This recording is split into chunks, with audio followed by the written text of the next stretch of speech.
Olá, pessoal. Então, nós vamos fazer hoje a atividade 3.6, tá?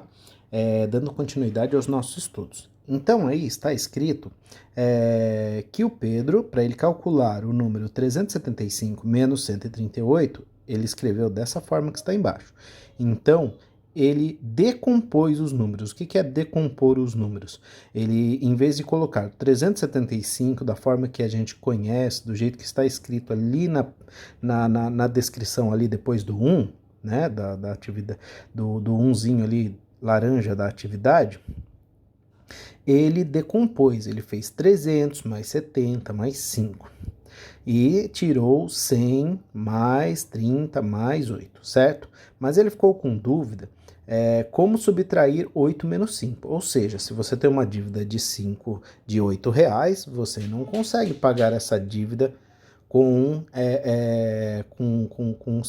Se você tem uma dívida de 8, não consegue pagar com R$ 5, ainda falta, certo? Thalita explicou que a decomposição dos números poderia ser realizada de outra maneira e escreveu. Então ele fez 300, aí olha só, como o 70 virou 60.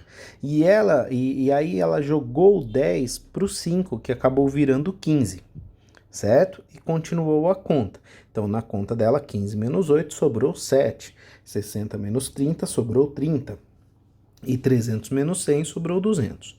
Essa decomposição feita por Thalita auxilia Pedro a resolver o cálculo, porque em seguida Thalita apresentou outro registro.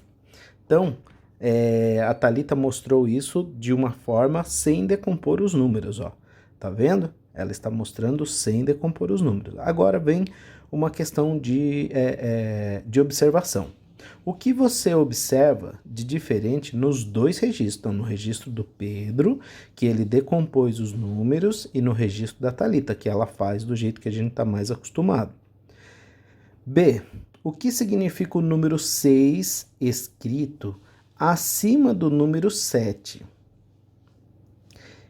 E o que significa o 15 acima do 8? Então, são questões que a gente já sabe, que a gente já faz, não é apenas nós necessitamos aí de um pouquinho de raciocínio. Então, explique como se você estivesse explicando para um aluno do primeiro ano, ou uma aluninha do primeiro ano, tá certo? E depois resolva os cálculos ali embaixo de subtração. Você pode resolver da forma que o Pedro fez, ou do jeito que a Thalita fez, ou do seu próprio jeito, se você tiver um outro jeito. O importante é que você chegue ao resultado. Depois que terminou, a gente vai fazer daquela mesma forma, ou seja, vocês vão fazer o cálculo na calculadora, pedir para alguém fazer para vocês, um adulto, se caso você esteja com dificuldade, faz o cálculo, lembrando que é sempre o número maior primeiro, tá? Ou quando for fazer o cálculo, é sempre o número maior em cima, tá? E aí você faz o cálculo na calculadora, e aí, quando sair o resultado, se na sua conta estiver errado, não simplesmente apaga e escreve, né, o que está na calculadora, mas refaça o cálculo. Outra forma também bem interessante é você fazer o cálculo, você fazer a prova real, certo? Foi o que a gente viu na nossa aula do Zoom, na nossa última aula do Zoom na quinta-feira, certo? Então eu peço para vocês que tentem fazer a prova real, mas caso tenha alguma dificuldade, pode tentar com a calculadora também para corrigir. Tá certo? Pessoal, essa é a nossa atividade de matemática de hoje. Vamos para a próxima atividade de língua portuguesa.